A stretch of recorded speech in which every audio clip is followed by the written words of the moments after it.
Hey guys, Alex here, AG Automotive, and here today we've got the 2024 GWM Cannon. So let's check it out.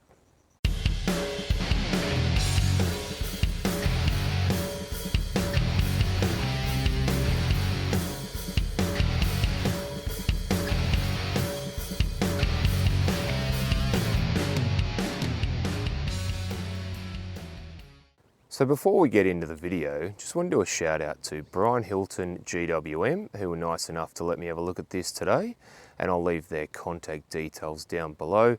And if you are after a Canon or anything from the GWM range, go and see them and let them know that Alex from AG Automotive sent you, and they will look after you.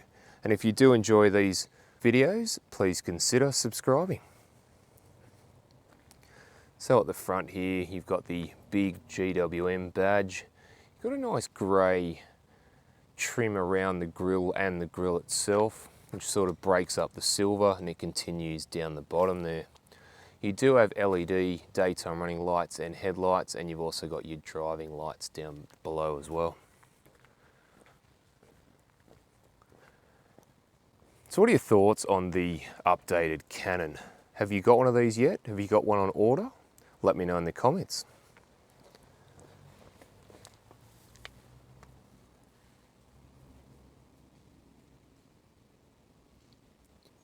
So the wheels on the Canon are 18 inches and they're silver and black.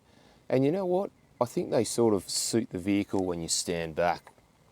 You can also have a look in there, see a bit of the suspension there, and you've got a bit of clearance there as well.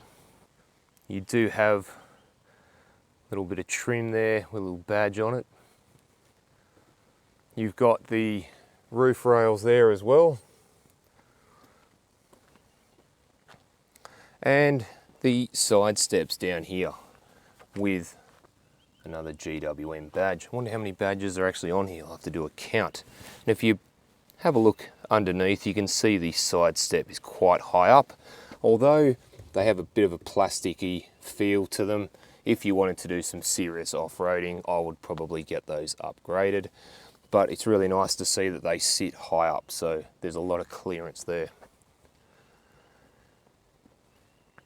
Now, you've got the chrome roll bar at the back here, and I quite like these myself. I think it sort of finishes the ute off quite nicely with the tray, but you'll get people that'll want to delete them and just have the tray on its own. Around the back, you do have your GWM embossed into the tailgate there. You've got your rear camera and your handle to get into the tray. You've also got 4x4 2.4T. You've got your wraparound LED tail lights there. You've got a nice step, and you've got your parking sensors. And the Canon can tow up to 3.5 tons.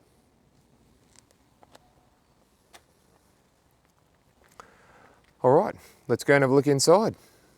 So inside the Canon, and first impressions, you know what, it's quite nice. You got nice leather pieces like where you put your knee against the center console there, nice bit of soft leather. You've got soft leather on the dash.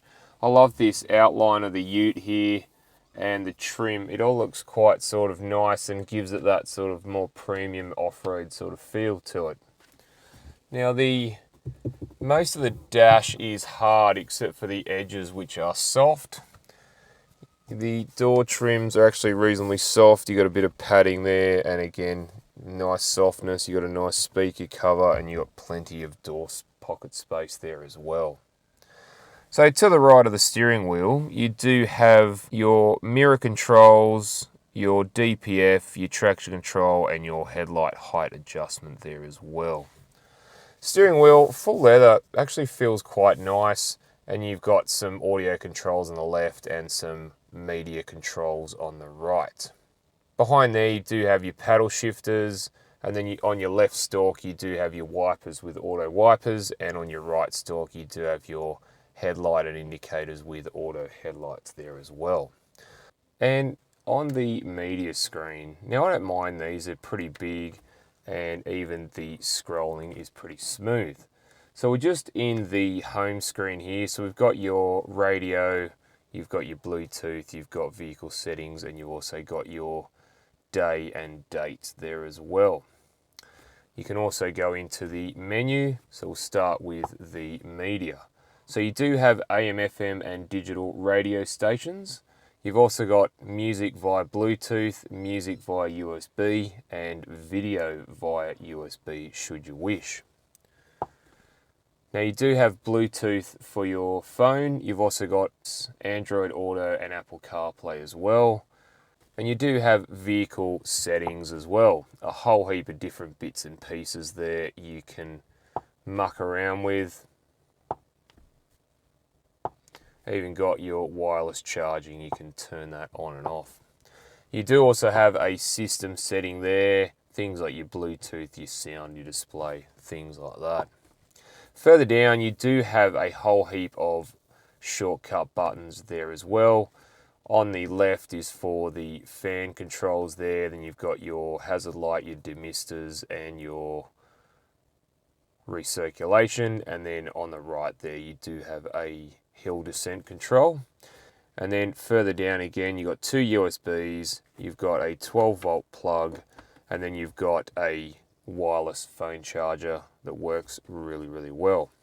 Now further back, the gear selector there, P, up is reverse, down is neutral, and down again is drive or manual mode. On the left there you've got your rear diff lock and you've got your 4 low. You do have some driving modes, so you do have Eco, Normal, or my favourite, Sport.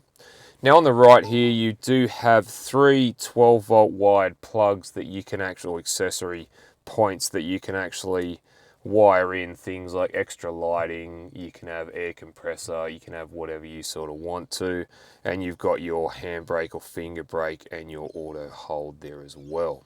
Further back you've got a little bit of storage in there. If you slide that back, that reveals 2 cup holders.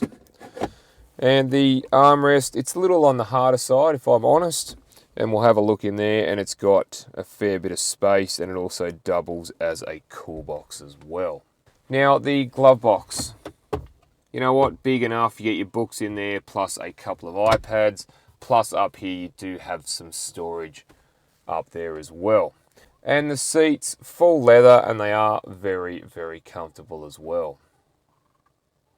And also want to point out up here, this is a glasses or sunglasses holder in there as well, which is quite nice. And they've got a grab handle at the front, which I really like because it's a lot easier to get in and out of the vehicle. All right, let's check out the back. So on the back of the GWM Cannon. And first impressions, you know what, it's actually reasonably roomy back here, even for me, and I'm no small fry. Now, I've got heaps and heaps of headroom, really good. Knee room is really good, leg room is really good, and foot room is also really good as well. And this seat is set up in my driving position. Now, you do get 2 ISO fixed spots there and 2 behind me. If we have a look at the armrest, you know what, it's got a bit of softness about it, which I quite like, and it's not too chunky as well.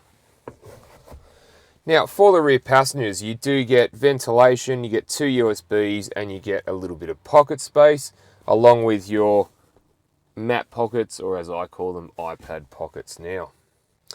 Now, you do get, for the rear passengers, a handle up here and a handle here. All right, let's go and have a look in the tray. All right, now in the tray, it's very light. I can actually let that go all the way, thanks to the strut on the right there. It's also very easy. I can lift it up with one finger. That's how easy this is to open and close. So in the tray, you do have the spray-on bed liner or tray liner, and it's actually quite grippy. You do have some tie-down hooks up the front corners and at the back corners as well. And the dimensions are as follows. So 1520 millimeters long, 1520 millimeters wide, and 500 millimeters deep. You've also got 1110 millimeters between the wheel arches and a payload of up to 995 kilos, along with brake towing 3.5 ton, which is pretty good. Alright, let's go and have a look under the bonnet. So under the bonnet of the Canon, now there used to be a 2-litre motor under here. Now we've got a 2.4 litre 4-cylinder turbo diesel. Power is 135 kilowatts, torque is 480 newton meters, and that's mated to a 9-speed automatic driving all 4 wheels. Now GWM claims this will use 8.4 litres per 100. Alright, let's go for a drive. So driving the Canon. Now first impressions with the new 2.4, very smooth, even the 9-speed. So vision out the front is really good, straight ahead and towards the passenger side. Rear vision, look, isn't too bad. You can pretty much see into the tray, but you do have your reverse camera and parking sensors for that. Vision out the sides is actually pretty good, and you do have a camera on the left for like gutter parking and when you come to the lights, things like that. Now the mirrors, you know what, big enough and wide enough, and they have a good field of vision out of them as well. Now indicators have gotten quieter, which is nice. So what's the Canon like over a bumpier stretch of road? Well, let's find out.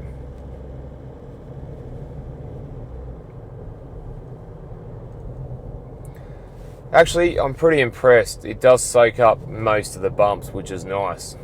The bigger ones you feel a little bit more, but the small ones, no worries. Now, steering. Yeah, it's pretty light, pretty easy. And here comes another corner. Yeah, very nice and light. Now, the road noise. If you have a listen, it's pretty quiet in here.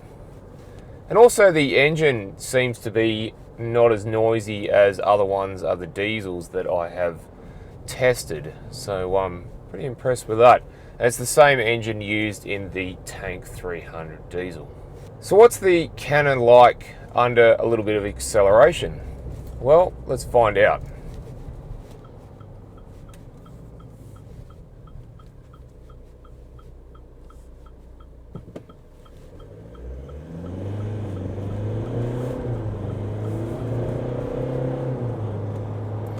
You know what, not too bad guys, I'm pretty impressed. 2.4 litre actually gets up and goes quite nicely. And the 9-speed does a wonderful job being very smooth. Now one thing I wanted to point out is the indicators. They have quietened down, which is good news. However, the stalk, sometimes you go to put the indicator on just slightly to change lanes, and you might push it too far and then it's continuously on, and then when you go to take it off again, it goes to the left, and so people behind you or around you have no idea what you're actually doing.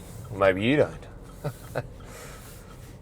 Alright guys, thanks for watching, and don't forget to like and subscribe, and I'll look forward to seeing you on the next one. Alright, thanks guys.